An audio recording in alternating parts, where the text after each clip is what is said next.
going on, guys? What's good, family?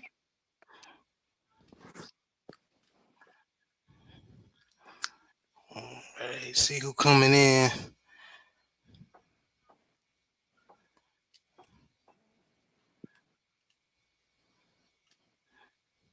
How's everything going, Coach? How you been Man, feeling? man, all is well, bro. What's good with you, bro? Man, I'm blessed. I can't complain about nothing. Nothing at all. Yeah. That's a blessing, man. Yes, sir. Yes, sir. But wanted to get everything started. Introduce yourself, Coach. I'm Coach 67 Sports TV. Shout out to the amazing LDBC Lions Den boxing community.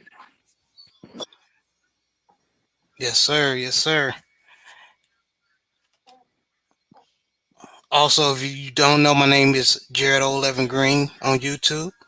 Um, Also, shout out to the amazing LDBC. And we just wanted to start this YouTube channel just talking about football, just shooting the breeze, just uh, brothers just, just talking about football. Today we're going to talk about HBCU football.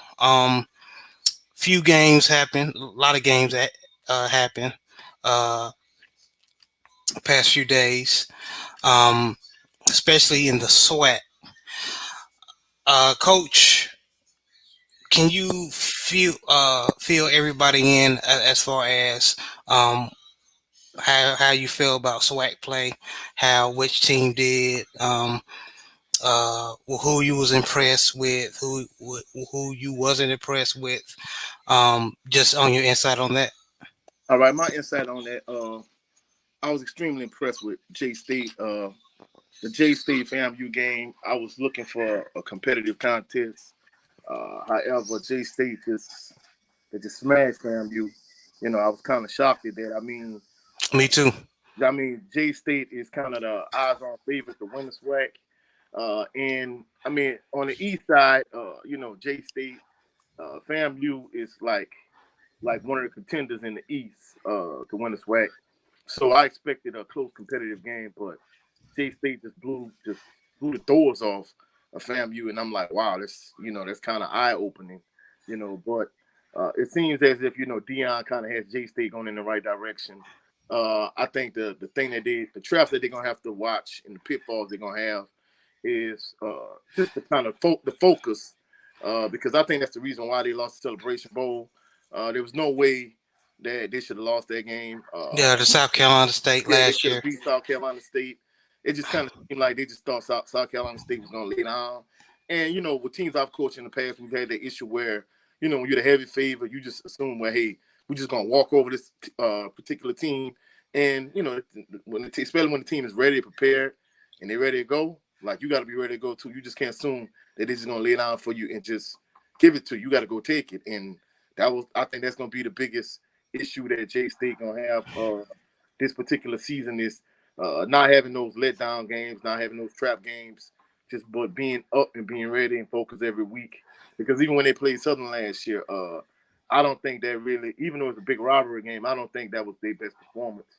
And I think that the fact that it's enough of a rivalry game to where they didn't get too far behind and they just kind of pulled it out the fire at the end. In terms of Southern, because I'm a Southern University graduate alumni, SU. They played against Florida Memorial this weekend. You really can't gauge anything with that particular performance.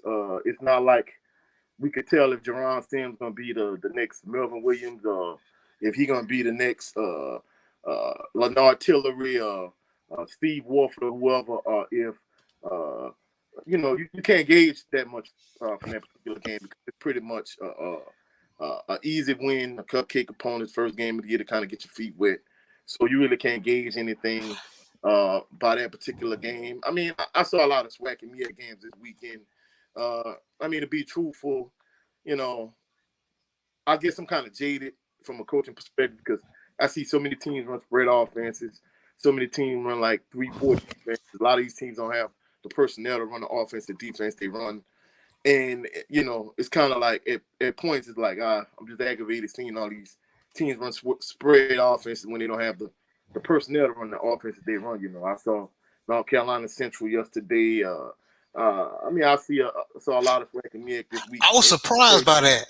Huh? I was surprised by that. Like usually, A&T is the big brother of North Carolina Central, but North Carolina Central was ready to play this Oh year. no, They no, like, they came to play this weekend, and I mean, you know, I think they were shocked by, how well they played. I mean, they came out and I mean they were ready to go for that particular game. So, I was shocked by that also. yes, sir. And just picking back, if you don't know, Coach, 67 Sports TV is an actual coach. He just doesn't have that in his title, just because he actually coaches the youth, middle school, basketball and football. So he's competent regarding a lot of football, especially. And he's also a alumni of a graduate of Southern University in Louisiana. So, piggybacking what you were saying, the Southern Jags, they beat Florida Memorial 86-0. Florida Memorial, I think, is a Division 3 school, Division 2. No, they're Division 2 schools. I think they either they moved up or they're moving up. But I mean, the talent gap is a huge talent gap. I'm gonna be truthful. If you guys have an elite Baton Rouge High School team, I think they probably would have gave Florida Memorial good competitive. I'm not trying to Right. be disrespectful. I think Catholic High, maybe Scotlandville at their best, probably would have gave Florida Memorial a good game. I mean, they're a private school, they're a Christian university. So, I mean, it's a huge talent gap. And, my thing is, I mean, from a coaching standpoint, I had a basketball game I lost once, like 87-15. So, Wow. you know, even when I was in middle school, my coach, may he rest in peace, but assistant coach, he was a big SU fan too, but he used to like want to score up on opposing teams. I was always a fan of, hey, let's clear the bench, let everybody play, let everybody get some good work, but not just try to rub it in opposing team's face. And I think after a certain point, it was obvious like, hey, I don't know. There's one thing I could say about Florida Memorial. They had a lot of fight, but the talent gap was just so big. And Coach Dooley, I think he really was trying to make a statement, saying, hey, I might have came from Prairie View, but hey, Southern has arrived, and we just sending a message to the rest of the swag. But I think after a certain point, it was overkill. They were still throwing the ball. They were still aggressive on the defensive side of the ball. And I'm like, man, look, at this point, the game is over. Let's just save some of these points next week for when y'all play LSU because you might need them. You know what I'm saying? Right. Right. Yeah, I think I'm gonna be honest with you, Coach. It may be a complete slaughter. Yeah, Um.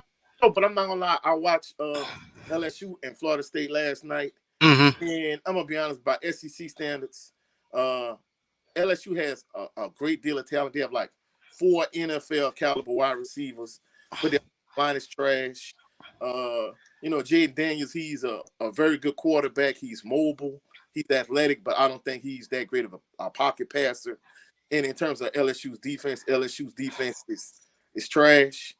I'm not saying that's going to necessarily translate to Saturday's game, but I don't think it's going to be as just based on what I saw from Southern. When you really can't gauge anything by Florida Memorial, but last night's, I mean, especially the special teams aspect of it, LSU special teams is trash. It's like, hey, they muffed 2 punts. That's 2 possessions they lost, and in addition to that, Florida State blocked the field goal, and then they blocked the extra point that would have sent the game into overtime in the regulation.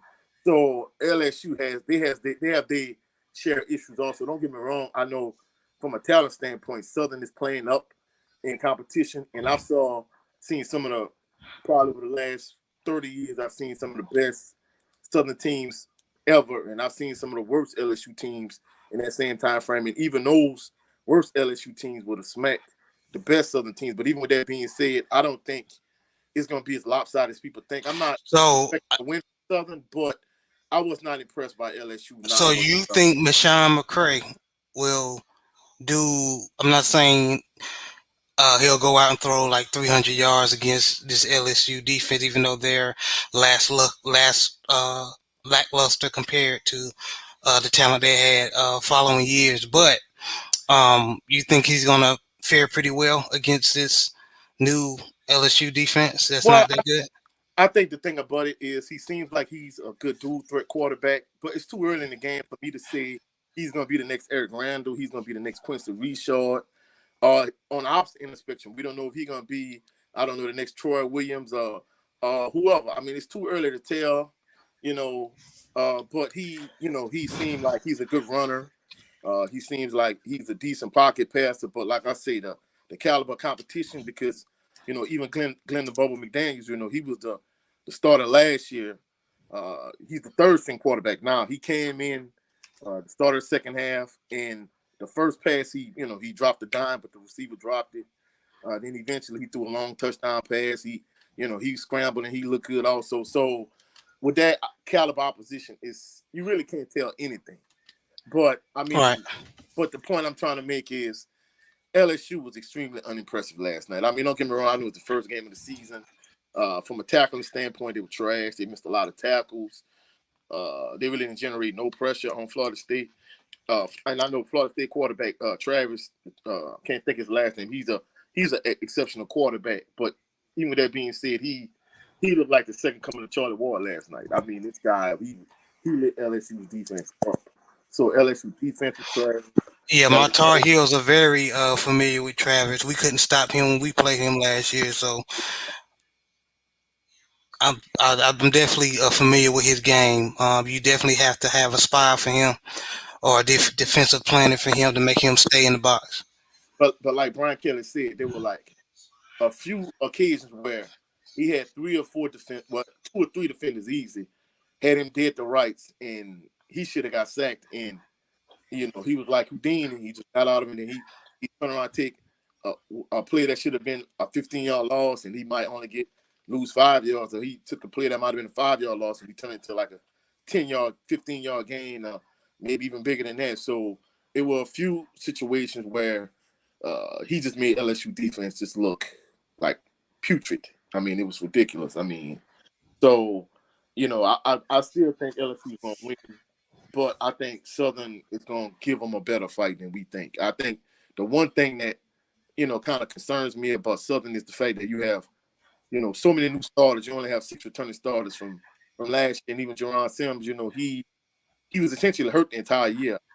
I'm used to Ben being the bell cow for Southern. I know he didn't play like the last 2 games of the season or whatever season. They really wanted to go with Sims, but Sims was the starting running back.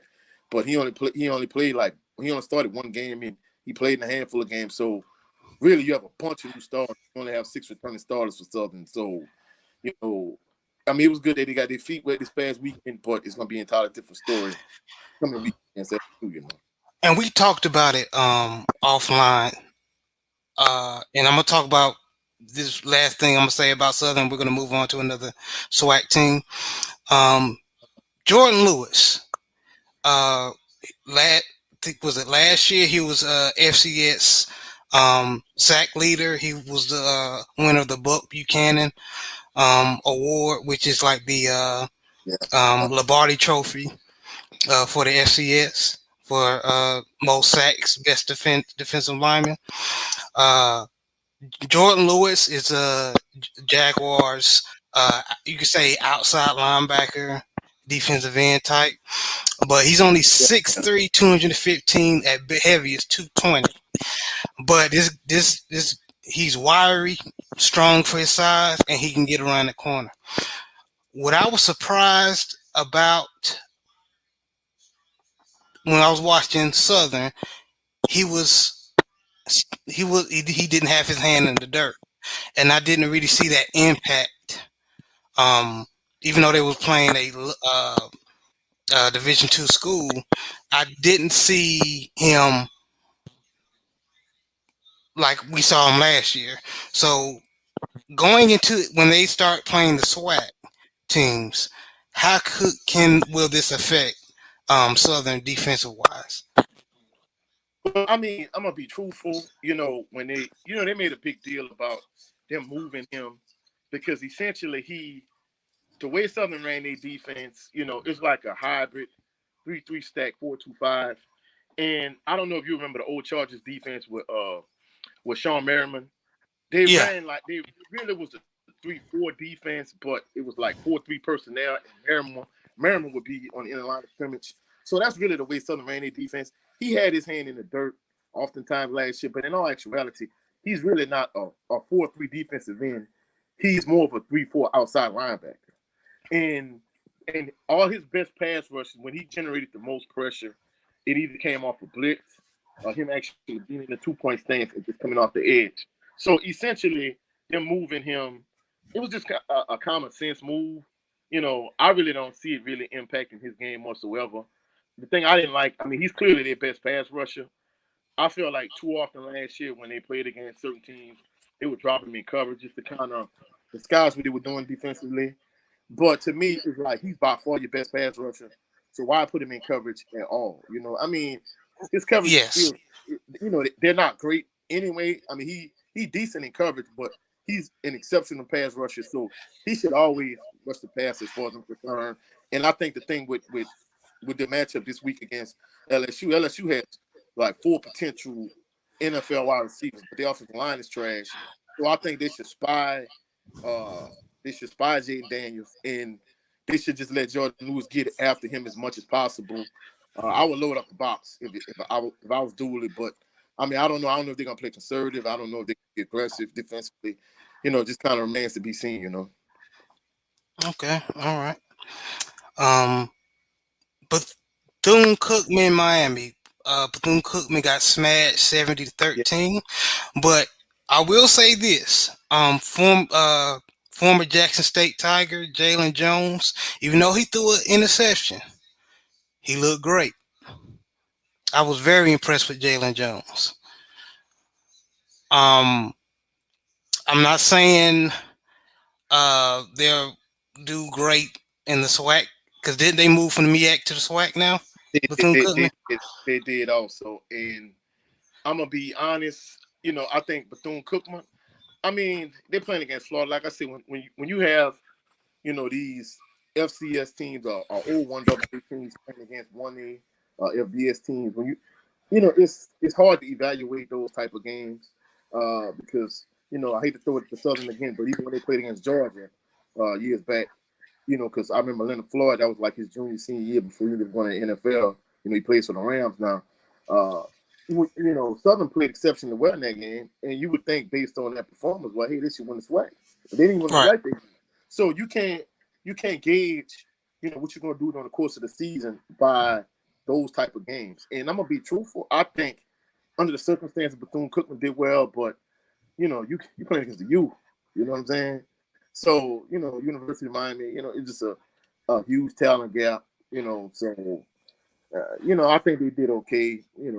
For them to hang up 70, it shows you the talent difference.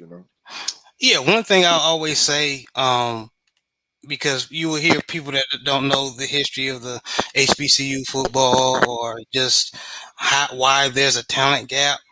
Um, the Devontae, I heard a interview with Devontae Kincaid, former Grambling Grambling quarterback. state Yeah. quarterback. Yeah, he was a quarterback of Ole Miss. He was one of the top in one of the top quarterbacks in the country, and he committed to Ole Miss, ended up transferring to Grambling State, and he ended up balling uh, at Grambling State for Broderick Fobbs when he Yeah, was a coach he at that gave he time. gave some hits. Yeah.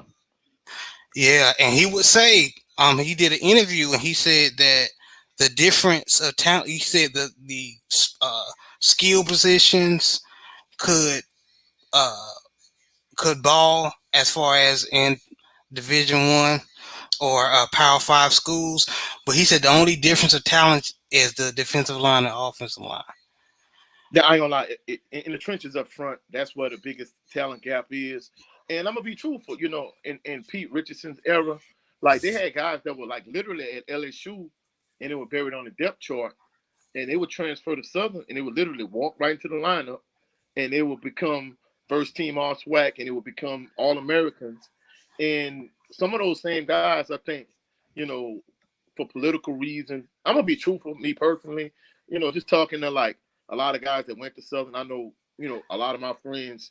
were in my department at Southern that played ball, and I had friends that also. I mean, even if you look in just in the LDBC, somebody like Jay Good or whatever the case may be, they'll tell you those guys probably should have started at some of these bigger schools, but they might have got in trouble or whatever the case may be, and they transferred over to some of the smaller schools. In the day and time, the landscape is so much different. That's why I was a huge proponent of Coach Prime going to J State, because like when I was in school, like in the late '90s, you would have guys that would be like exceptional talents in high school, and they would go to LSU if they felt like they were getting a unfair shake from a political standpoint. They were better on the depth chart, and they felt like they should be starters. They would just transfer to Southern, and they would walk right into the starting lineup, and they would become NFL prospects. But in recent years, guys they don't want to transfer to these FCS schools. You would have guys that would transfer. Let's say, for example, there was this guy from St. James High School. His name was Lowell Narcisse. He was a quarterback at LSU, and instead of him transferring to Southern or even some of the other schools, he just transferred to another FBS school. So a lot of these guys, until the merger of Coach Prime to J State, they would just transfer from one big school to another big school. They would just sit out their year. Whereas in years past, they would sit out a year. They would just walk right into the starting lineup, and they were NFL prospects all of a sudden. So the talent gap is huge, especially up front on both sides of the ball. And that's probably where in fact that was one year where when Southern played against Georgia, it kind of helped them because Southern had an offensive line. Those guys, they started a lot of games together, so that's why Southern really did getting. They held their own against Georgia defensive line, but when you play against that much of a bigger team, depth also is an issue also.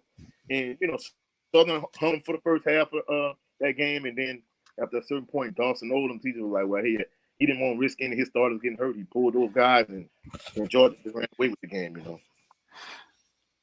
Yes, sir.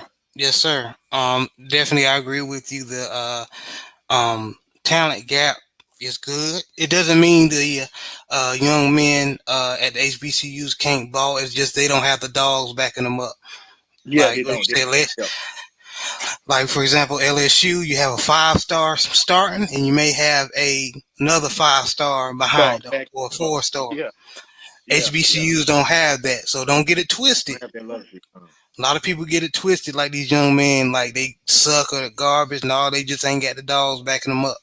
They don't. They don't. And in some instances, like I said, some of these guys they maybe could have went to a big a Power Five school and been a start. I mean, start or even a rotational guy. But in some instances, they'll rather come to a swag school and be a starter as opposed to going to a Power Five and being a rotational guy. They got a lot of guys that probably over the years that would have been like maybe a backup running back at LSU, but they rather come to Southern and be a starter. You know what I'm saying? So you can't knock that.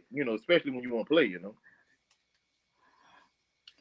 Yes, sir. And what I'm starting to, I don't know about you, but what I'm starting to see is a lot of the easy.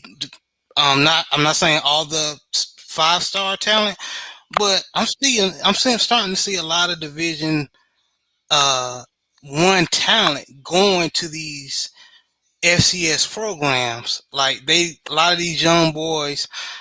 Why do I have to compete with another 5-star, 4-star when I can just go to Jack Southern and start? Yeah. And like I said, I'm gonna be honest with you.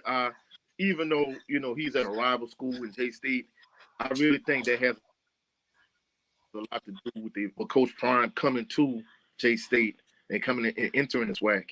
And I think that has made other SWAC teams and other SWAC coaches step their game up.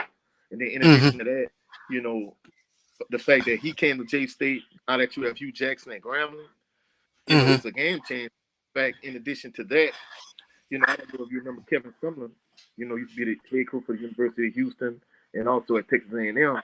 It essentially, from what I'm understanding, it came down to him and Eric Dooley to be the Southern head coach. And the reason why they chose Dooley because Dooley is from Pete Richardson. The dean of SWAC. He's from his coaching tree, and Coach Richardson. He even though he's in the booth now, announcing games for Southern, he's still, he's revered. And from my understanding, he has, a little political pull, and he really pushed for Coach Dooley to be, the head coach. And then not only that, with Kevin Sumner, from what I'm understanding, many people, he would just use Southern as a stepping stone to go to another Power Five school to get another, like, big, big contract, big deal. Maybe if not, since he in the University of Houston, and them, maybe next year he try to go to Texas Tech or somewhere else. So they didn't want him just to use something as a stepping stone to get to another Power Five school. So that's the reason why they went in the Coach Dooley direction. They felt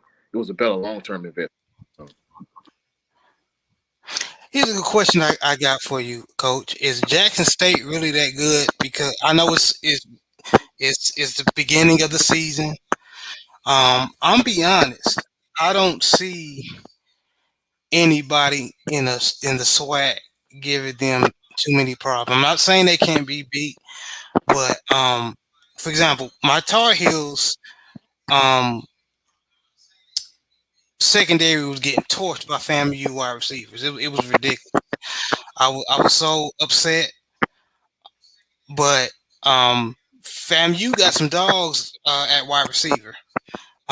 Willie Simmons coached those boys up. Even um, when they couldn't suit up. What was it? 26 players. yeah, yeah, yeah. 26 players could not suit up, and FAMU still went Yeah, yeah, uh, they did. to you know to UNC and played very well, fairly well, even though like we just discussed the depth of the talent started to show later on in the game. FAMU played very well, uh, but when Jackson State played FAMU, it was like they might as well have been playing uh, Alabama or somebody. Yeah, yeah, It seemed like Jackson State had like we would say about the Power Five program. It seemed like Jackson State had the depth that FAMU could not um, compete with. So me and my brother was talking the other day. I'm glad we didn't play Jackson State instead of FAMU because they probably would have beat us. well, I'm gonna be truthful with the J State thing. Based on what I saw last year when they played against Southern, and even the other, yesterday. I think the thing with J State is I think the skill players are exceptional. They have, in my opinion, I think they have Power Five caliber skill players. Right. I think that kind of got me with J State is up front on both sides of the ball. Like they really, I think that's what the difference is. I think they have like regular swag, offensive and defensive line. I think that's where I think that kind of gave Southern. I mean, be truthful. I don't think they brought the A game when they came to AW Memphis Stadium last year. I think that's the reason why Southern probably led like, you know, probably maybe 4/5 of the game because J State didn't get that lead till like late in the fourth quarter, and then once Glenn Bubble McDaniels brought SU's offense back on the field, all that was like a left, and basically the game was over. But I feel people talked about how good, J State defense was and how good they were up front on both sides of the ball. I felt like that's where Southern really had the advantage last year was O line and the D line. I felt like, especially the O line, I felt like Southern was really able to lean on J State's D line, and I think that's where they had the success at. So it seems as if you know there's a slight improvement on both sides of the ball, but I still think if I was a SWAT coach, I would really try to attack, them up front on both sides of the ball. I think that's where the weakness lies. And from a skill player standpoint, I think J State has the skill players. But I think when they played against Carolina State in the Celebration Bowl, that wide receiver, I can't remember the kid's name. You know, tall, he was rangy. They were so used to just playing man-to-man coverage across the board against teams. Uh, when they really came up with a wide receiver that they would have to double, they just weren't accustomed to doing it. I think the Mm. fact that both of those games they really bring the A game against South Carolina State and against Southern, you know, even really against Prairie View, if you watch the SWAC championship game closely, Prairie View had a lot of success just running the ball against J State. So I think J State is beatable, but I think, like I was telling you earlier, I think if they are focused week in and week out and having the trap, I really think they could run the table at Southern. I mean, I think they could run the table in the SWAC, but I'm gonna be true. It's hard to stay up like week in and week out. I don't care what sport it is, whether it's college football, whether it's boxing. Even if you think of like the best boxer, whatever, they lose to guys that they shouldn't lose to because Yeah. it's hard to get up, like fight after fight. And even in the SWAC, I think it's gonna be hard for J State to get up week in and week out. And a lot of people gonna give J State their best shot because I'm like, hey, everybody has all praise for J State. They're viewed in such high, lofty regards. So let's try to knock them off. So honestly and truthfully, I don't think it's SWAC. I think they're gonna, whether they lose to Grambling or Prairie View or Southern or whoever, I think at some point they're gonna slip on Banana Peel and they're gonna lose. That's just my personal opinion. I'm beyond. I disagree with you, Coach. I don't see. And it's football. Anything can happen. Anything can happen. You know that better than me. You being an actual coach. But as far as talent wise, somebody who can compete with the talent up and down roster wise, I just don't see it. I just need to be shown because uh, Shador Sanders was throwing that ball um, like he was like he was. I mean, he was amazing. Um, they defense. What's the number 57's name? Uh, Can't think of that that kid name. He played well. yes, I think he was a transfer from Tennessee. Yeah, They yeah. they could not block him at all. Nobody on that line could block him. He was getting penetration at will. Um, the number one athlete that Coach Prime recruited, Travis Hunter. Travis Hunter. He had almost multiple interceptions in that game.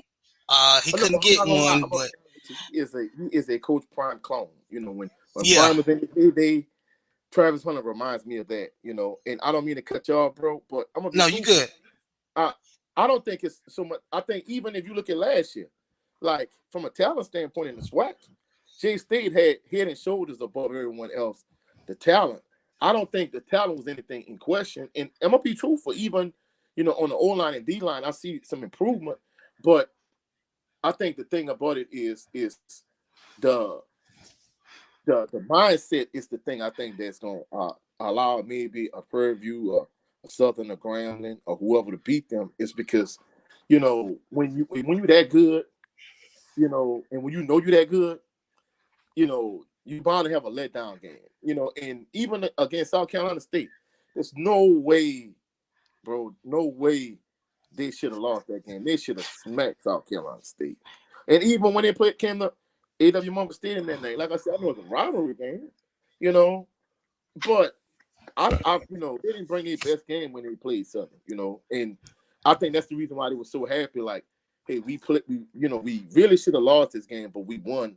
I think that's why they were so elated after the game, and I'm not gonna lie, from a coaching standpoint, that was probably the best SWAC game I saw the entire season last year. It was just unfortunate that they planted the flag at the 50-yard line, and it was a whole melee, and I'm like, oh my goodness, like. We don't need no negative attention or negative light on the SWAC. It was such a great game, such a great atmosphere. I'm not gonna lie, even the J State fans, we talk trash back and forth to each other, but it was all love, you know what I'm saying? And for the game to end that way, it was like, oh my goodness, it's like it was a little bit of a damper. But I think, the fact that they felt like they really probably should have lost that game, I think that's why they were so elated and so excited after that game. So the talent isn't in question. I mean, the talent is unquestionable. I think being able to get up week in and week out, because even as good as some Southern teams were in the late '90s, I'm gonna be truthful. Pete had guys that were transferring from LSU like left and right. I mean, they had some teams that really, were exceptional. They had good offensive and defensive line. You had good skill players like guys like Mike Hayes, Jermaine Sharp, Nemesis Bates. But the thing about it was just getting up week in and week out because I remember the last like not just good team Southern. I'm talking about the last excellent team Southern had no three. I remember I was in class and all during that week, Pete Richardson, he predicted it. He was like, they're not focused in practice, they're not doing this, they're not doing that, blah blah blah blah. And sure enough, guess what? When Alcorn came to town that week, Don DC Curry was the starting quarterback. Southern lost 28-24. So the point I'm trying to make, bro, is the fact that Chase State has the talent. I think just getting up just week in and week out, that's gonna be the challenge. I Because I agree. I yeah, agree, but I'm still because Corey Fields at South Carolina State wasn't that impressive to me at all. But he can get the ball to Shaquan Davis. That's the wide receiver you talking about. He's six yeah, yeah, five. yeah, He can go get it. He scored yeah. He against high that ball a lot. Yeah, he did. yeah. He scored against Central Florida, but even though they lost 56-10. Yeah, Uh I didn't see anybody, even though Coach Prime, even last year, he recruited pretty good, but there was nobody on that roster that could cover Shaquan Davis last year. Nobody. Uh, Offensive line was the weakest point of their team. Uh, Nobody on that offensive line could block Jared Kursky, defensive lineman from South Carolina State. He was getting back there at will. Um, well, I guess what I'm saying is there's now this year there are dogs on the roster. There's somebody at cornerback that can uh put up irritate Shaquan Davis. Even though he's 6'5" monster, he can catch the ball at high point. But Travis Hunter is there waiting, licking his chops for yeah, Corey yeah, Fields because he he's not that accurate at all. There's some offensive linemen Coach Prime recruited this year that could. I'm not saying hold a 60-minute ball game. They can hold Jared Kursky, but they can do enough to drive the ball up and down the field and do what they got to do. yeah. So I hear what you're saying, but I feel like this year they have the pieces put in place to maybe run the table. But like you said, the SWAC is funny. The team that you It is. It is. think is dominant may lay an egg to a Southern or Prairie View A&M. Uh, they got this quarterback from Duncanville, number 14. He's an athlete. I'm not saying he's Yeah, the most accurate, but the boy can ball. yeah, He can yeah, ball. yeah. But Yeah, it's gonna be and interesting. Go ahead. yeah, and I think that's my only thing. I mean, don't get me wrong. I know they don't have as many roster holes this year as they did last year. Like you said, the O line is improved, the D line is improved. They're bringing in Travis Hunter as a 5-star. I think that's accurate. And I mean, I'm gonna be truthful. I know I agree with everything you're saying, and you make some valid points. I think it's the thing about it. It's not so much like I said, the fact that the talent is in question. It's just gonna be kind of hard just to get up week in and week out. You got, Grambling this week. You got Southern that week. You got Prairie View. You got Alcorn. You know, I mean, I'm not trying to be disrespectful toward like the bottom of the SWAC teams, but you might not necessarily have to worry about the Mississippi Valleys or the Texas Southerns or whoever the case may be. But those top teams week in and week out, I think it's going to be hard for them to just to get up for them every week because, like I said, even uh with South Carolina State, I mean, you make some valid points, and I agree with you. But even with that being said, I still don't think they should have lost that game. And even with Shador, he played better yesterday.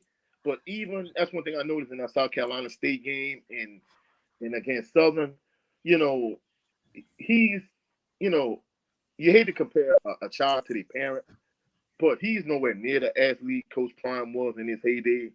And from a quarterbacking perspective, I think he's fundamentally sound, but and he played much better yesterday than he did the entire season last year. But I think the thing last year was, he was just getting the ball out in space to the athletes, and I think that was really the kind of the basis of the offense. Because I'm gonna be truthful, I watch a lot of teams on spread, and all spreads aren't created equal.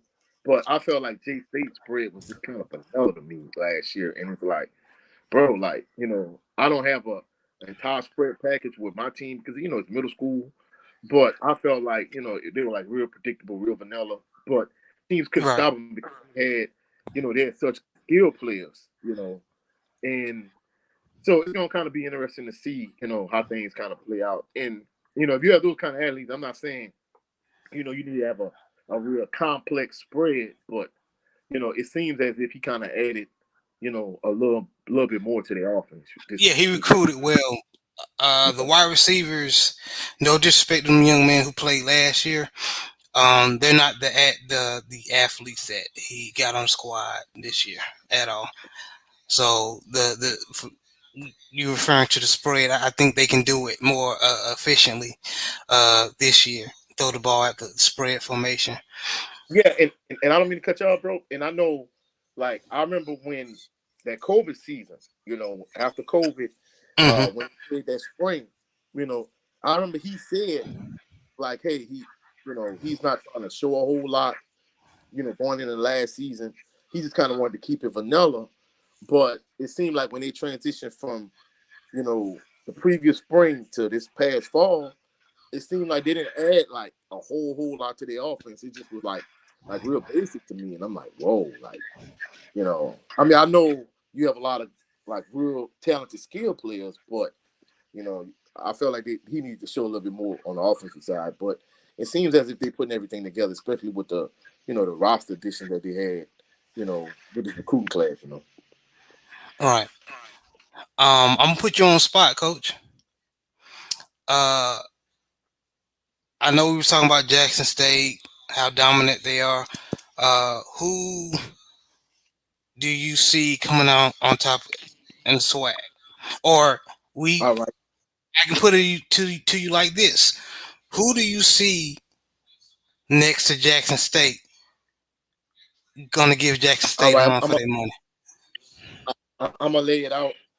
J State is in the SWAC East. I'm gonna be honest with you. In the SWAC East, it's not as tough as the SWAC West. So I see them running the table in the SWAC East. In terms of the SWAC West, I think it's harder, you know, and I think whoever come out the SWAC West, is gonna kind of be, the team that's really gonna give, J State the run for their money. But I'm gonna just lay it out on the table, and I'm not trying to be a homer, but I think Southern is gonna come out the West. I think J State is gonna come out the East. I think during the regular season, I think J State is gonna beat Southern head to head. But I think in the championship game, I think it's gonna be a close game. Like I said, I don't want to sound like a homer, but I think Southern is gonna win the SWAC. And but from a talent standpoint, I truthfully speaking, I think J State is head and shoulders above every other team in the SWAC. But I think that's going to me, that's the thing that they have to show me that they could be up week in and week out. And even somebody like Travis Hunter, how often is he going to use him on the offensive side of the ball? How often I know he's a stalwart on the defensive side. How often is he going to use him on the offensive side of the ball? Because especially if they're struggling offensively, are they going to put him on the offensive side of the ball more often to give him a shot in the arm the way Coach Prime would when he played for the Cowboys? What type of package are they going to have for him? So, Right. these are a lot of questions that, I have. I think J State is going to do well. And, my thing is, when they play against, I don't know the exact schedule, but if they play against a bigger team, because I remember last year, they played against ULM. They should have won that game. Whenever they get opportunity to play against a bigger team, how they going to, whether it's this year or down the line, how they going to do when they play against these, I don't you think know, they play. I don't think they play against a bigger school this year. They're playing. Give me 1 second. I'm gonna pull up the schedule. and I don't mean to cut you off. That's one thing I'm gonna be honest. Because I remember my dad, he rest in peace, he used to tell me this all the time. Because I remember at one year this, uh, this addition that Southern put on to the stadium, to AW Memphis Stadium years ago, and they needed Right. like a half mil to complete that renovation. And to get the money, this is gonna be the first time they played against LSU in football. And we was like, well, he need a half a million. They could play LSU and get that money. I'm like, do you think they should play that game? And he was like, son, the money's good, but he said it's not gonna be worth the boat whooping you're gonna take and return to get it. So he was like, I'm gonna play it. He was always a proponent of like SWAC and MEAC schools playing each other. And I'm not gonna lie, outside of like the real like diehard SWAC rivals like T State, Grambling, Prairie View, Alcorn. Outside of those games, for the non-conference games, I was always a proponent of SWAC teams playing against MEAC teams or vice versa. I used to like when Southern played against the Howards, the Hamptons, the North Carolina A&Ts, the South Carolina State, because going to it's the Celebration Bowl now, but going to the Heritage Bowl back in the days when they played against South Carolina State, even when they played against Howard or Hampton, I used to love those games. So I would be more. I mean, don't get me wrong. You want the money, the payday that it comes with playing against the LSU, and you want the notoriety and the publicity, especially since Coach Prime is coming to J State. But I'm gonna be truthful. I'm more of a proponent of playing in those classics, against a team like a Howard, Hampton, or South Carolina State. I'm more of a proponent of that as opposed to playing against the LSU, the Georgias, those type of schools. That's just my personal opinion. And to answer your question, Jackson State doesn't play any Power Five schools. They play Campbell, which is a FCS school Okay. um, in North Carolina. But they're just keeping it strictly FCS. Well, I mean, I'm a fan of that. But to be truthful, I'd have been, instead of playing maybe a team like Campbell, why not play like Howard or Hampton or that type of school? That's my personal opinion, because you know I agree. I've been to some of these, just aside from the Bayou Classic, I've been to some of these classic games. I think the only one I really didn't go to was like a Circuit City Classic, but maybe going, watch Southern play against, Alcorn State, going watch Southern play against Alabama State, or even, a team like I remember when Hampton came to AW Memphis Stadium back in the day. Uh, you know, they were number one in the MEAC. Southern was number one in the SWAC. Both teams were at the top of the Sheraton Bowl, like 1 and 2. I mean, that was like a real lit game. The bands. That's another thing too. People don't understand about SWAC culture, and or just black college football in general. When it comes to the bands, when you got a team that has an exceptional band, like maybe like Howard's band or Hampton's band or FAMU, when those teams come to town, you know, it's back and forth the whole game. It's certain portions of the game where the referee has to tell both bands, hey, you can't play while the offense is on the field. So that kind of adds like a different level of in terms of it being a great atmosphere when you have a SWAC team playing against another SWAC team or a SWAC team playing against a VA team. You know, you know, the atmosphere is that much bigger. So I don't think you want to get that same feel, playing against LSU next weekend. I mean, don't get me wrong. I went to the LSU game for the first time last year when they played against ULM because ULM played against J State the first game of the season last year, and it's a different atmosphere in Tiger Stadium as opposed to AW Memphis Stadium, but it's hard to replicate when you're playing against another HBCU and there's a good rivalry and you have two excellent bands. And I mean, that atmosphere is, to me, it's second to none. Especially, when you're playing in a game like the Bayou Classic or J State, especially when they're playing Jackson. I mean, don't get me wrong, it's a great game. I don't think I'll ever go see Southern when they play in Jackson again because they to me, they just old sell the tickets. You got people sitting all in the aisle. You know, the stadium is literally packed to capacity. But like those type of atmospheres is, I think, what black college football is all about. That's what HBCU is all about. And I Yes, think sir. when athletes, I mean, don't get me wrong, you want to give yourself the best opportunity to make it to the league, but I think that's the experience they miss out on when they go to some of these Power Five schools. Yeah. Because when I went to a couple of years back, when I went to the Texas State Fair game, Prairie View A&M versus Grambling, that's when Yeah, Devontae Kincaid was playing. Man, the atmosphere was amazing, man. It was amazing. Yeah, those the atmosphere, especially in the Bayou Classic. I mean, don't get me wrong. I wanted Southern to win, but just seeing the performance he put on in those three classics, him and Carter, Martez Carter, yep. Martez Carter. I'm not gonna lie, hey, you know, as a coach, I just kind of appreciate it just watching Kincaid and Carter go to work. And I'm gonna be honest with you, people don't realize like those years, Grambling offensive line was kind of mediocre, but the Mediocre fact at that you best, yeah. yeah, but the fact that you had an elite quarterback and an elite running back, it just kind of made up for, you know, them having a mediocre offensive line.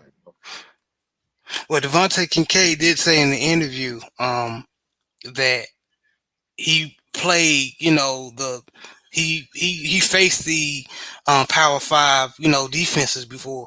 So even though when he played at Grambling, he knew how to get the ball out. And if you remember, Williams, uh, and I forgot the other, they had some pretty damn good wide receivers. Oh yeah. I'm not gonna lie, Doug Williams and Fob, people don't remember. I remember Project Fob as a player. He played for the legendary coach Eddie Robinson. He was the SWAC offensive player of the year as a fullback.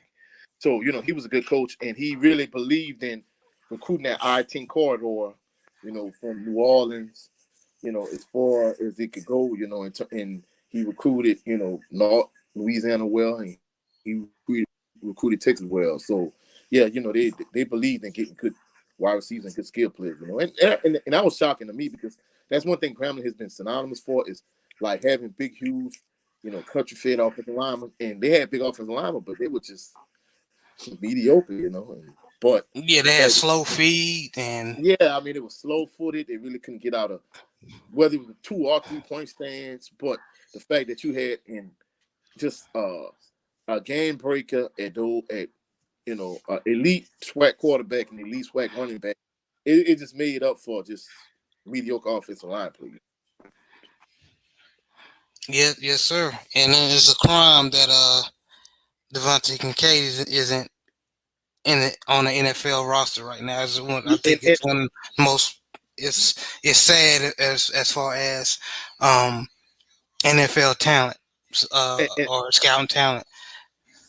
and I'm 100% in agreement with you. I really think he's an NFL caliber talent, but based on what I saw, back in the day with Charlie Ward, because people don't realize, even though Charlie Ward played in the NBA for years for the New York Knicks, he won a Heisman Trophy. He was a better quarterback. I mean, better quarterback for Florida State than he was a point guard as a basketball player. And if they did that to him, saying basically he was too short, I think, and don't get me wrong, shorter quarterbacks are more prevalent now than they were at one point. At one point, like Doug Fleet was the poster child for like, short quarterbacks. Now it's Drew Brees, even though he's retired. But the thing about it is, I knew they were going to the fact that he went to a swag school in Grambling, and the fact that he's like maybe 5'11", 6 feet tall, 6 feet tall at best. I knew they were going to use those two things against him, and he didn't really get a shot. But at least Carter did, and I think the thing that kind of hampered Martez Carter is the fact that I think he's fast enough. He's a good third down back in the day's game. But I think the thing that they kind of pointed to the fact that he wasn't maybe strong enough or big enough or whatever, which I felt like he should be in the NFL also. But that's just my personal opinion. Yeah, that's a little bit of old school history for you. The absolute Charlie Ward was. I remember um, him playing in the NBA, but I was like a little kid Uh-huh. during that time. But I do remember the old head saying how good Charlie Ward Oh, was. Charlie Wall was a beast, and I think the thing people don't understand about today's game. Cause see, back in the day, especially, I mean, I don't care if you in a swag or you went to a Power Five. Like quarterbacks really didn't start until like their junior year. He didn't start to his junior year at Florida State. He sat for those 2 years because I think with today's day and age, the fact that you got kids that literally play football 24/7, 365, and you have all these 7-on-7 camps. Essentially, they know all the coverages, the defenses. They know if you're gonna play, man to man. But back in those days, especially in the early '90s, you had to learn coverages and do all of these things. They weren't gonna throw you out there as a true freshman, so you had to, you had to learn. And then he sat for 2 years, and then his junior year he was amazing, and then his senior year he won the Heisman Trophy. And instead of him making it to the NBA, I mean him making it to the NFL, all the thing they said he was too short, and the fact that he was such an exceptional athlete, he was able to leverage him being a starting point guard at Florida State, and he became a first round draft pick. So since he really didn't need to, go to the CFL or go somewhere else to kind of prove his way like somebody like Warren Moon had to in back in the day, he just went to the NBA and just said, "Well, I'm not gonna fight."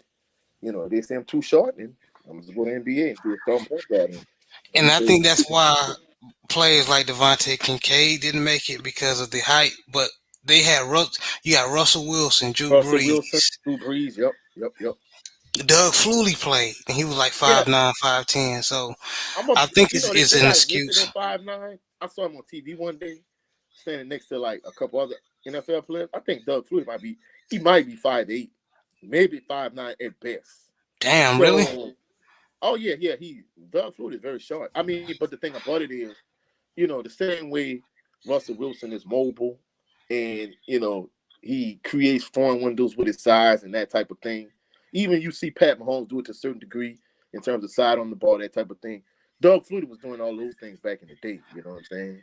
So, I kind of see how he was able to get by, but people don't realize, he made it in the NFL initially, but Doug Flutie best years as a professional quarterback, he played in the CFL.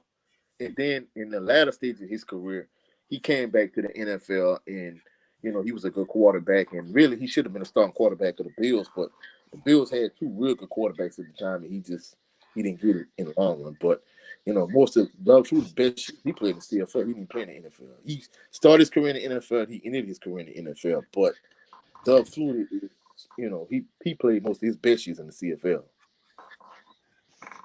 Yeah, I do.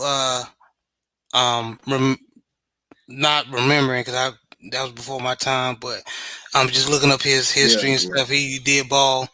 I think I was watching about 30 for 30 about the USFL. I think called Small Potatoes mhm, about yeah, the USFL originally when it opened in the 80s, and he was yeah, balling out. yeah. So yeah, yes sir, yes Yeah, sir.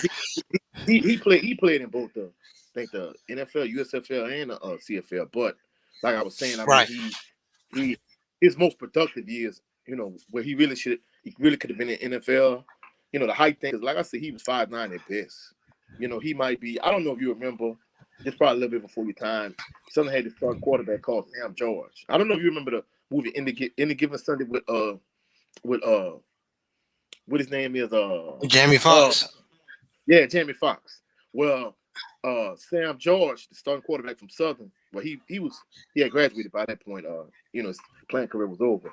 He was Jamie Foxx's stunt double, and him and Jamie Foxx in real life, he's about the same height. And I'll be willing to bet that Doug Flutie might be about the same height as Sam George, maybe an inch taller.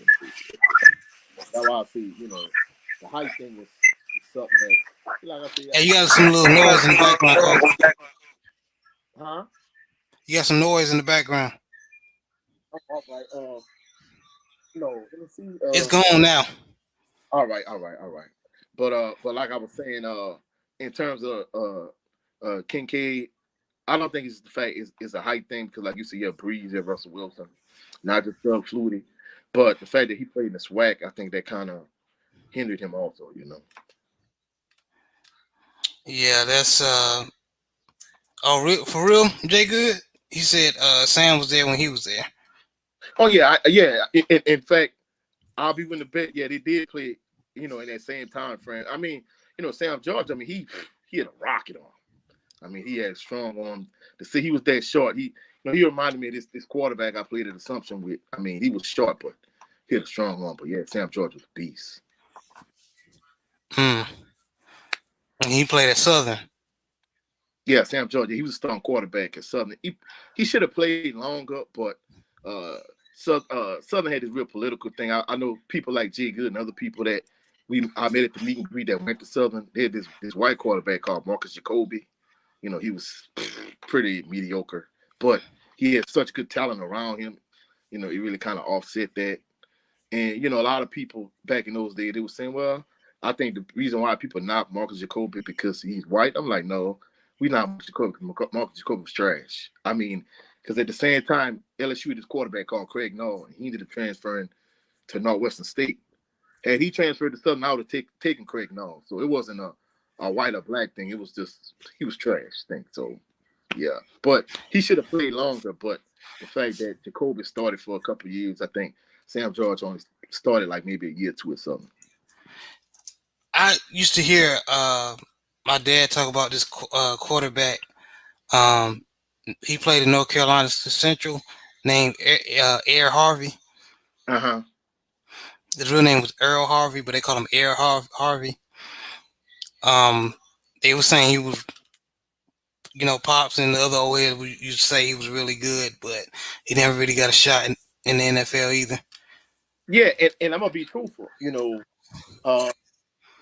Charlotte Ward, he graduated like the year before Steve Air McNair did, and at that time, it was kind of touch and go whether Steve Air McNair was gonna make it to the NFL. And if he was content, like, hey, if I don't make it, I know I'm good enough. But he made it. He was more than good enough from a talent standpoint. So, a lot of swag guys, a lot of even the height thing. Doug Floyd was the only one that really got that shot because he won a Heisman Trophy. But a lot of guys that were his height that probably really was good enough in the NFL, they didn't get that shot. And like I say with Kincaid, it was kind of like a double-edged sword, the fact that he was that height and he played in the swag. And, with McNair probably could have went other schools and started had he played another position, but he was intent like, hey, I'm going to be a quarterback, and I'm willing to go to a swag school and be the starting quarterback as opposed to going to a bigger Power 5 school and playing DB or wide receiver or whatever. So, yeah, I mean, I could see that. Yeah, they basically they did a lot of black quarterbacks wrong. I think now it's get to the point. A lot of black quarterbacks have been uh, they talent has been so unnoticeable. Where to the point where I mean noticeable. Excuse me, noticeable to the point where you can't ignore it. So Yeah, they because have no choice but to draft Lamar Jackson or Deshaun Watson. I know he's going through a lot of legal issues right now, but the boy can ball. yeah, he can ball. And the thing about it is the way the game has evolved, uh, where you won't have as many athletes on the field as you could. I mean, just think about it from an NFL standpoint. You need to have somebody like Lamar Jackson because you got somebody like Aaron Donald playing defensive tackle. I mean, at one point, you know, when if you had just say you ran a 4-man front, you want two athletic bookends and you want two huge, like nose guard type defensive tackles just to kind of eat up space and demand a double team. But in the biggest NFL, you got somebody like Aaron Donald who really probably, in his prime, he kind of remind me of a prime John Randall. He might be before your time. He was a defensive tackle for the Minnesota Vikings, but he could play both defensive end and defensive tackle. But I mean, you got those type of athletes are more prevalent today. So you need a more athletic quarterback. That's why you see some of these guys, so many of these guys nowadays that probably could run, a sub 4.6, sub 4.5 in the 40. These guys, you need more athletes like that at quarterback and on the offense side of the ball because you got guys like Aaron Donald playing, defensive back in the NFL. So you need, you know, athletic quarterbacks that's dual threat. That's you don't want to just have just this pocket passing unless he can really get rid of the ball quickly, like maybe like a Brady type. You want these dual threat guys like a Pat Mahomes, like a Russell Wilson, those type of guys. So in years past, like probably about 30 years ago, Russell Wilson would have never got a shot at quarterback in the NFL. Yeah, I've heard, and I'm even with Lamar Jackson, he's doing his thing, got an MVP under his belt. Um, uh, Oh, yeah, no he's doubt. 34. I don't mean to cut you off, bro, but go ahead. 34, 40 years ago, Lamar Jackson would have been a wide receiver in the NFL. It really was. It wasn't until like you had just a phenom athlete play quarterback like Mike Vick. Right. until Mike Vick really emerged. Like a lot of those guys, they were just taking them and sticking them in skill spots, So that's why somebody like a Steve McNair, he really had to be adamant. Hey, I'm playing quarterback because I talked about Doug Flutie playing in the CFL. People don't realize Warren Moon played in the CFL for a few years before he really earned his NFL spot, even though he really was good enough to play in the NFL from the beginning. So when they talk about the all-time leading passer like Dan Marino, people don't really realize if you take in consideration Warren Moon's CFL like yardage, he probably has more like total yards than somebody like Dan Marino. So, but these are things that they don't talk about in history books. You don't really put a asterisk by that because somebody like Warren Moon had to go to CFL for a few years. So Yeah.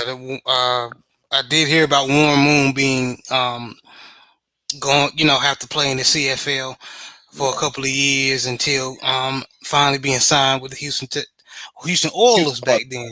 Yeah, it was the Oilers back then. Yeah. And he played along with Earl Campbell, right, for a couple No, of years, right? no. Earl Campbell. That was before Warren Moon.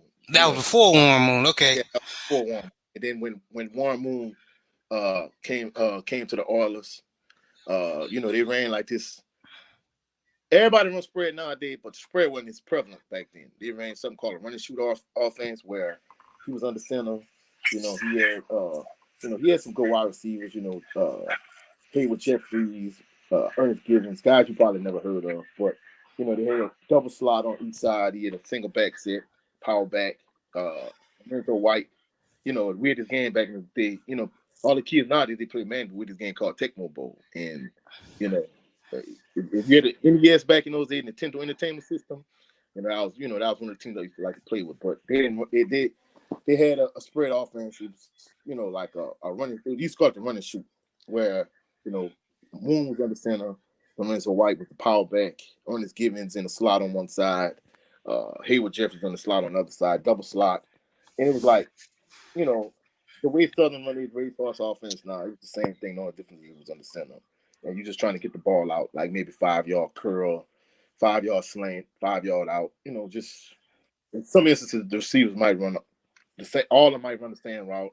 Or they might have route combinations to kind of break down the coverage, whatever the case may be. But it was a different day in time. It seemed like on all levels, everybody wanted to run spread. But back in the day, you might have maybe a handful of team that ran the spread offense. Uh, you know, uh, Jerry Glanville with the Houston Oilers. A few coaches, but it wasn't as prevalent as it is nowadays. Yeah. Uh, Jay Good made a good point.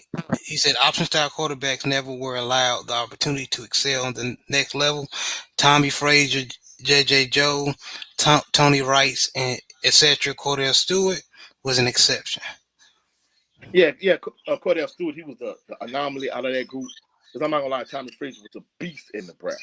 I mean, he was somebody that really should have got a shot in the NFL. And to be truthful, even Jay Good made an excellent point, and really even before that time, at one point, one of my coworkers, he played at Oklahoma for Barry Switzer. At one point, they didn't even want black quarterbacks to be option quarterbacks because they said black quarterbacks didn't have the mental capacity to make those type of decisions on the fly. And I'm like, man, are you crazy? And So it's happening that that's what they're trying to say with players like Lamar Jackson. He threw a couple of interceptions last year, but they're want to erase all the touchdowns he made. Like, and he's been throwing darts, making good throws. So it's. I mean, I know. I mean, he damn if showed. you I mean, do, that's the thing damn if you about it. don't. I mean, to cut you off, bro. You Yeah, and I could, mean that's the thing about it. Even with that being said, they got rid of Hollywood Brown. It's like, you know, I mean, I know he's an exceptional athlete, but you have to give him weapons to work with also. So, because I mean, even Vic in his day, right? he was an exceptional athlete and he had a strong arm. But the thing was, well, hey, he's not that accurate, so we're just gonna have him, throw the ball to Algie Crumpler or Warwick Dunn in the flats all the time. I'm like, man, he has a strong arm. Like, get him weapons. So, I mean, if he don't succeed, then you can say, well, hey, he's not that accurate. But You have to give him out every opportunity to be, successful. And that's the thing people don't understand about coaching. Essentially, you just want to put your players in a best situation to be successful. If you gotta like even last night when unless you played against Florida State, the Butte is such a great receiver. Just give him the opportunity to touch the ball as many times as he could, whether it's ton of screens, bubble screens, you know, option routes, whatever. You get him the ball as much as you could get in the ball. So that's the thing about it. You want to give your athletes every chance to be successful, and that's the thing that the Ravens should do. They should put Lamar Jackson in situations where he's going to be successful. I agree. Me being a Baltimore Ravens fan, uh, I feel like a lot of the play calling Greg Roman has allowed, it's like very. I mean, you being a middle school coach, I believe especially the wide receiver routes, you could do better than that, coach. Oh It's, yeah, it's yeah, yeah. very Without question. it's very vanilla, like you said. Yeah, oh yeah, yeah. I ain't gonna lie. And like I said, one of my coaching friends used to bring this point up all the time. It's one thing that's really been prevalent at LSU. They really didn't push the issue on it now, but I'm certain at some point, if there's a good quarterback behind Jaden Daniels, or especially a good white quarterback, they're gonna want the white quarterback to play over him. Because it's you know, when it comes to all the other positions, they don't care. But I think at LSU over the years, years and years you go back. I don't care whether it's Rohan Davey and Josh Booty, uh, whoever. They always want the white quarterback to be the starting quarterback, whether it's you know George Jefferson and I forgot the kid name, but they want the white. Oh, They want coach, don't black. start nothing. Well, I'm just being truthful. Some of these Hey, I Power want to hear Five that. schools, some of these Power Five schools, they want the black athlete, but they don't want the black quarterback. And even in the NFL, I think in certain instances they call certain plays for certain quarterbacks, and they call other plays for other quarterbacks. So I think with with Lamar Jackson, they call certain plays that they probably wouldn't call if somebody else was the starting quarterback. You know what I'm saying? So like I say, I don't think they give him every situation to be. They don't put him in situation where he's going to be successful. They try to limit him, and I'm like, bro, he's an exceptional athlete, but you gotta you gotta call the plays that you would call for this. If I'm a mobile quarterback and you're a pocket passer, yeah, in certain instances you're gonna call plays for you that you don't call for me, and vice versa. But if you're trying to get the first down, if it's 3rd and 5, you can't just say, well, hey, we're gonna run read option or we're gonna run zone read with me because I'm an athletic quarterback. If you're gonna throw the ball to get the first down, if that's won't get the first down, let's get the first down.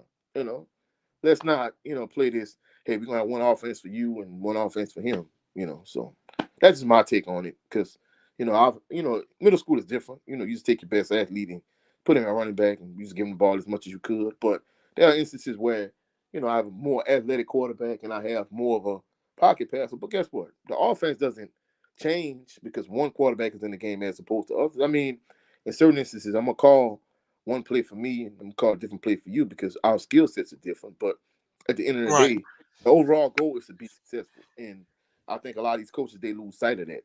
So that's one thing he used to make like, hey, if LSU had, this white quarterback and this black quarterback, the white quarterback, they're gonna call a certain offense and they're gonna call the other offense for this kid here. So it's like, nah, bro, you just want to be successful. I feel like they did the same thing to Cam Newton. If you remember that team he took to Super Bowl, they had an old Jericho Cotchery. I think they may had Ted Ginn, but he was broke up. Yeah, Offensive Ted line again, was yeah, mediocre. Ken is definitely is. Yeah, So and they, I think the thing about it is, I don't mean to cut y'all there, but no, you good. when you got Von Miller and DeMarcus Ware, because see, leading up to that run, uh, I mean, even when the Saints gave him problems, you got a couple of athletes, you got Cam Jordan, you got whoever, on the defensive line, it makes a difference. So in that Super Bowl run, when they played against some of these teams they played against, His athleticism is kind of what won a lot of those games.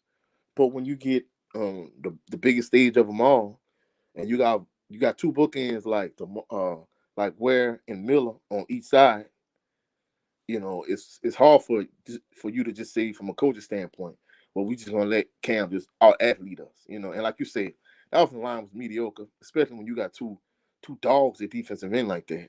Even though Von Miller, I really kind of feel like it's more of a Jordan Lewis type, really not a defensive end, but more of a outside linebacker in the 3-4 as opposed to a defensive end in the 4-3. But even with that being said, he's an exceptional athlete. At least at that time there, I think this version of him now, he's kind of seen his better days also. But even with that being said, I really think that, they should have found ways to kind of help the offense be successful. Like you said, he didn't have a whole lot of weapons to work with. Ted Ginn had seen his better days. The offensive line was trash. Jericho Cotchery. So he really didn't have a Right. whole lot to work. Yeah, and it's just you see the brilliance in these quarterbacks as far as their talent, and you just being a fan, just watching it, and you're like, how come they just can't get the weapons or the line around them? Just go ahead and, but it's sometimes you hate to play the race card, but I mean, Yeah, I mean it's true. It's true, 100% true. I think from an NFL standpoint, those components are a little bit different because in the NFL, you have a salary cap. So if especially Cam Newton at the time, you're a franchise quarterback. From a in terms of your salary cap, he's gonna eat up a lot of that salary right. cap. So it might be hard to get him like all the best offensive linemen an elite caliber defense. So that's understandable and it's different. But the circumstances might be different.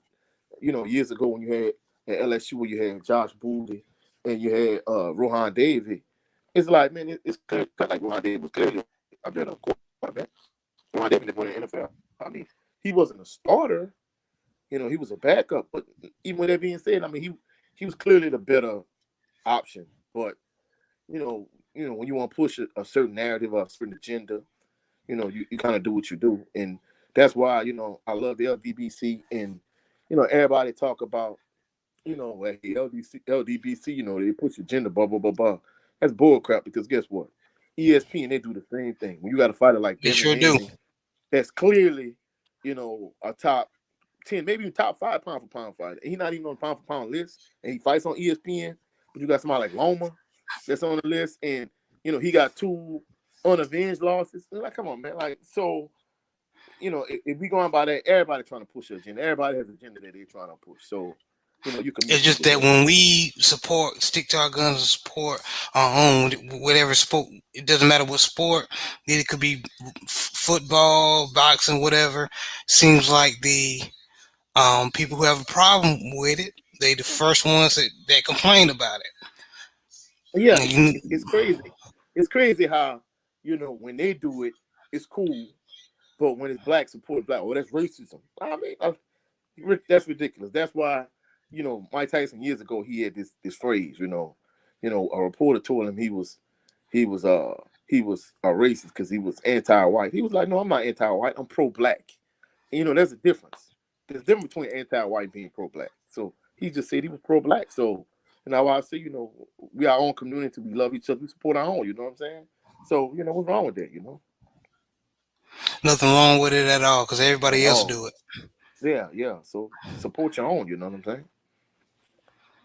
It's that black unity the older I get, the more that I realize um, a lot of people, other races um, are intimidated by black unity. I mean, it is. I mean, that's the thing that people don't realize that it's a race here to take us to a whole nother level. And you know, I was listening to this guy. I can't remember his name. He's uh, he's heavy into politics, but he was saying that Dr. King was from bad. He was saying that was one of his regrets that he really pushed integration. But when he pushed integration, like like the black community is splintered. You He breaking really up a wish he little would. bit, Coach. Yeah, bro. Hello. Yeah, okay. You fine. All right, but anyway, he was saying that he wish he would put more the economic component as opposed to integration, because integration it kind of separated the black community in terms of, from a black standpoint, they had all their own, like, whether it was black buses, black whatever, all their own, all our own in terms of community. Whereas after integration, now that black dollar, it left our community, So he was saying that he really wish he would push the economic component of it, and when he really focused on, you know, economics, that's when he ended up getting assassinated, So. Yeah. Yes, sir. So I mean, we see it in everyday lives, but it's funny that people can't see it in sports because don't get me wrong, we've met some cool white guys, cool um, Hispanic guys, just by playing sports. You know what I mean? But that racial element is still there, Yeah, even when and you try to get away from it. It's still yeah, there. yeah, and that's the crazy thing about it. When I played football at Assumption, like some of my best friends on the team were white. You know what I'm saying? But Yeah, if you look in the stands during the game, all the black fans sitting kind of like on one side, and all the white fans sitting on another side, and then they were like maybe this area where they might intermingle a little bit. For the most part, that's what it was. And years back, my dad used to, see what you saying. My dad used to tell me this all the time. I don't know if you know Chris Collinsworth, but before he really became a real prominent broadcaster, he used to call SWAC games. He used to call it Bayou Classic, and him and other broadcasters. Like, I'm gonna give you an example, right? I don't know if you know Brett Favre, but Brett Favre was like, he considered to be like one of the best quarterbacks ever yeah, I walked. know about Brett Favre. Well, Southern anyway, Miss. anyway, I remember this one game, and this used to happen all the time. I used to notice this even when I was a kid. White people, when you have that white privilege, you don't notice things because you don't see it from a black perspective or from a black lens. But it used to be prevalent, when watching these NFL games, black quarterback drop back to pass, he throwing double coverage. Oh, that's a stupid decision. That's stupid. Da, da, da. And then Brett Favre, he'll drop back, turn around, throwing a quadruple coverage, but he completes the pass. Brett Favre is a gunslinger. What a great pass. And I'm like, hold up. When the black quarterback threw in the double coverage, you said it was stupid. He threw in a quadruple coverage, and he's a gunslinger.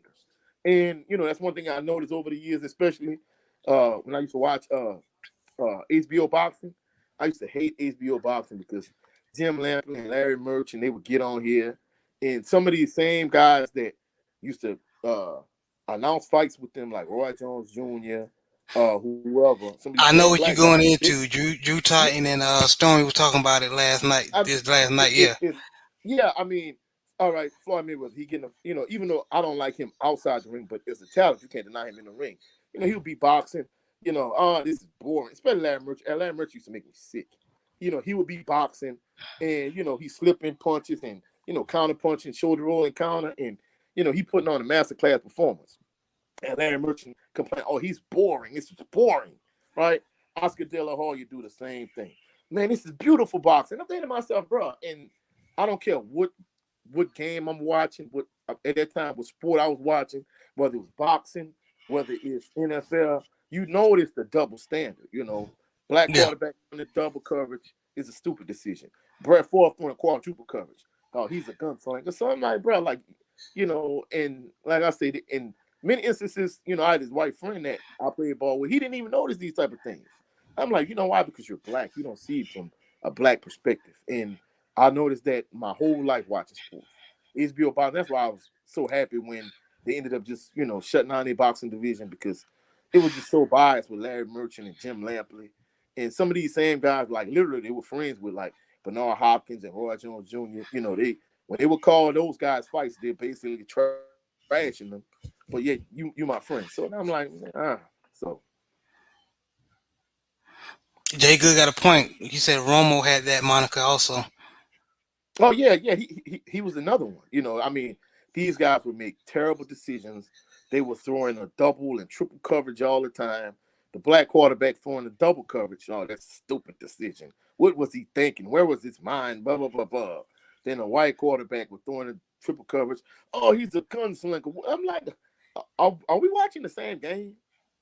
So and I know 7-8. He was he a Packers fan, but that's when I used to hate about Brett Favre. Brett Favre would do stuff that if a black quarterback done it, they would crucify him. But since he was Brett Favre and he's one of the greatest quarterbacks of all time, he could throw in a quadruple coverage and get away with it. But black quarterback came throwing double coverage, without it being a big deal. So Picasso, I can believe it, man. I can believe it. That's what they do. Um, and that's one of the reasons why Devontae Kincaid transfer. Not the main reason because his mom had got sick, but they had brought in yeah, that quarterback. Was it? I think it was Bo Wallace, I or it think was it an. was. I think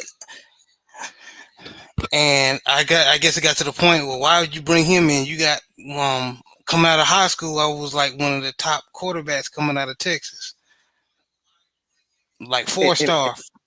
So it's and that's the crazy thing about it because even if you look at somebody like Russell Wilson, when Russell Wilson was at NC State, he was the man, and I can't think of the guy. He ended up being a starting quarterback for the Bucks for a little while. Uh, so when Russell Wilson was a senior, I mean when he was a junior, essentially they told him like, "Hey, you're not gonna be the starting quarterback next year. You need to transfer."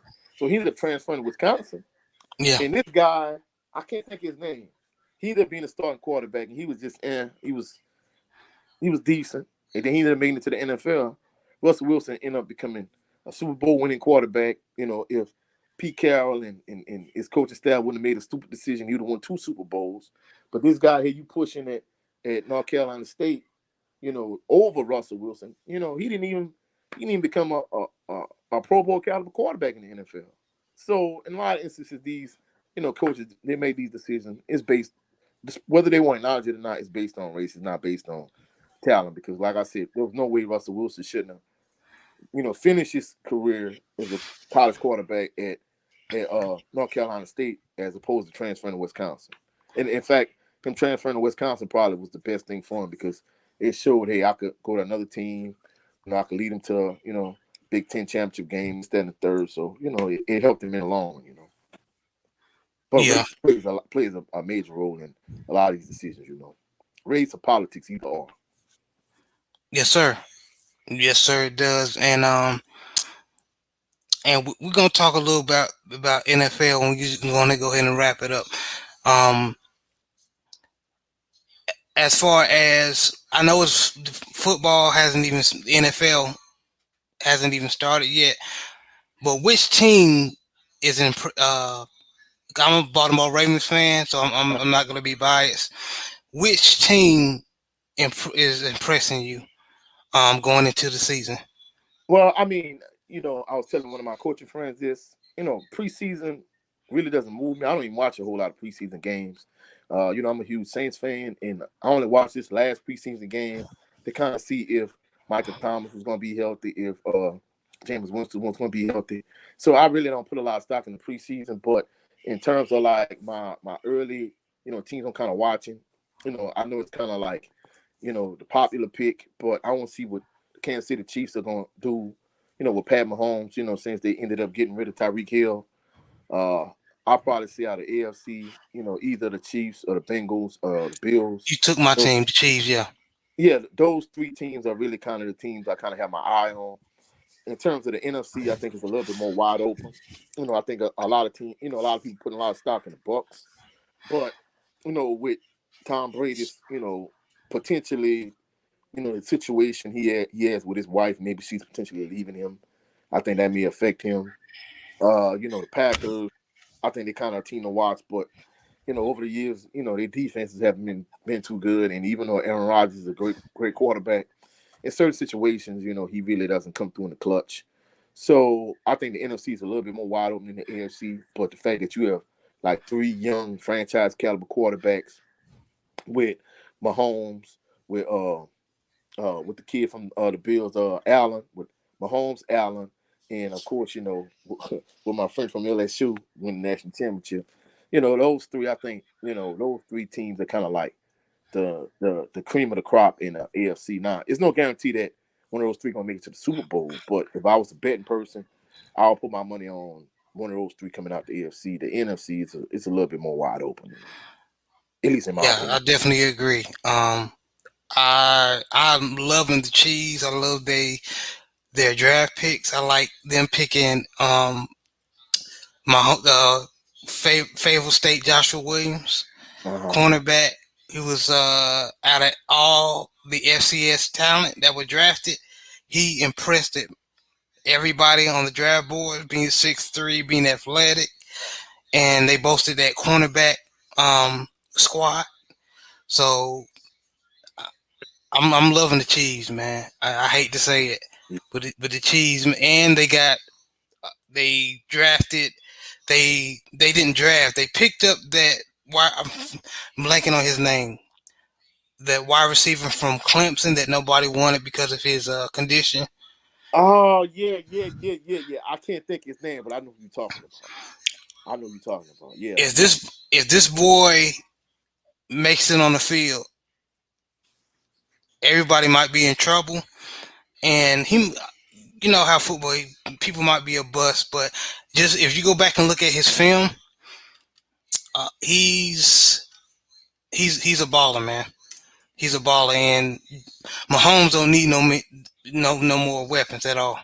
Well, and I think that's the thing what they really was banking on because they probably knew from a salary cap standpoint they weren't going to be able to, afford Tyreek Hill. At some point, they was going to have to probably part ways with him because, it's not like the NBA where the NBA has a soft cap. You go over the cap and go into the luxury tax.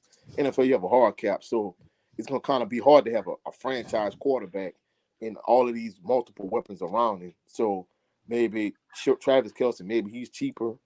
Maybe Tyreek Hill was probably a better option and he wanted to get paid.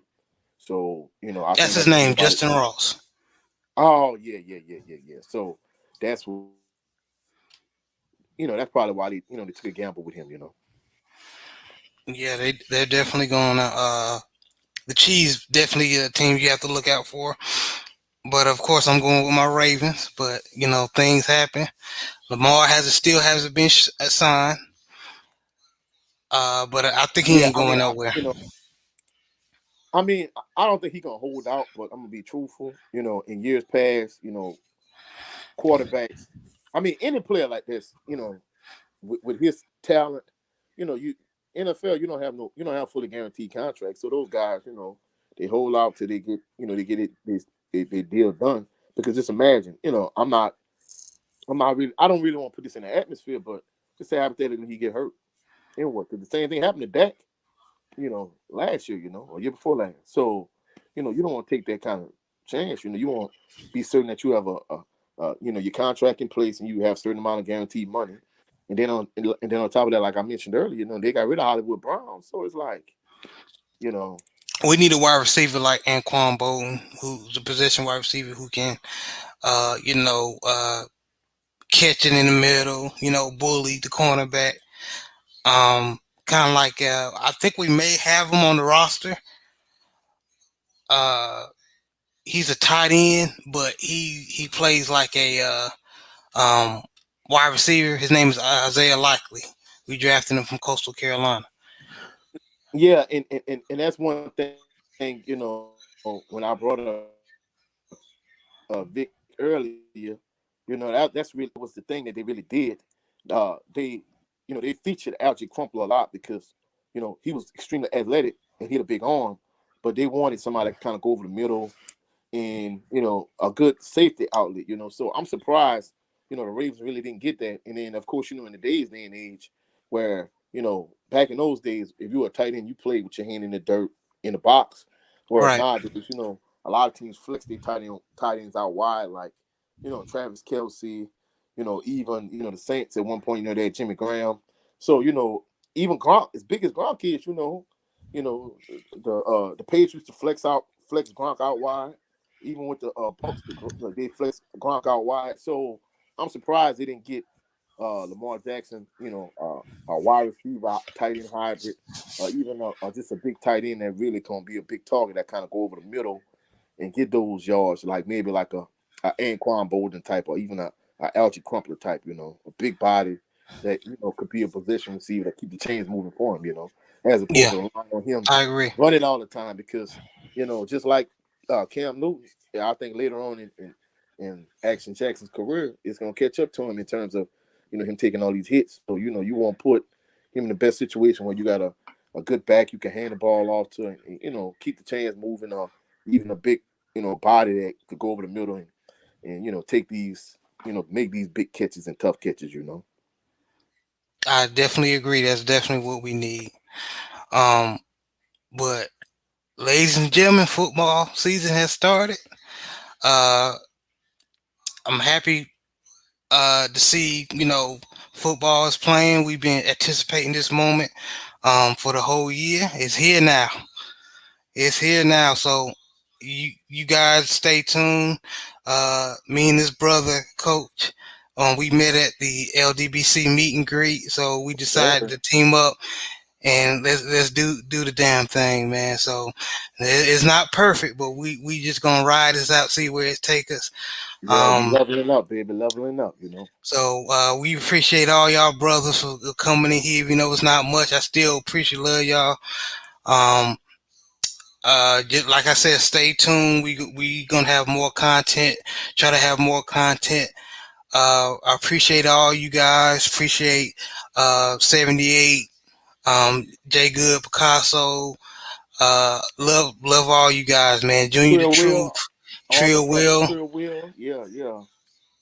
BF, uh, BF Black, CC. All you guys gave us the motivation to do this. So, like I said, it's not perfect. We trying to figure everything out, but we leveling um, up, baby. yeah, we like Coach said, we leveling up. So God bless you guys. Y'all be safe.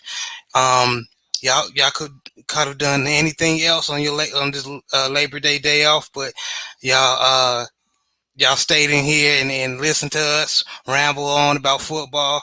So I appreciate y'all. God bless y'all. Y'all stay safe. Y'all stay safe. Y'all have a blessed and phenomenal evening. Salute to the mighty and amazing LDBC. Again, y'all follow me too on Coach 67 Sports TV. I uploaded some my pre-game analysis of the Florida Memorial game with Southern, post-game analysis. So we leveling up. We trying to make the thing happen. We appreciate everybody coming in here and showing us love. So we'll catch y'all on the rebound. Y'all have a blessed evening. Y'all have a great work week, and we'll catch y'all on the rebound. All right, thank you, female boxing fan one. Appreciate you can go back and watch it. But thank you for coming. But we're gonna wrap it up. Y'all have a good day. Y'all peace. Have a phenomenal week, y'all.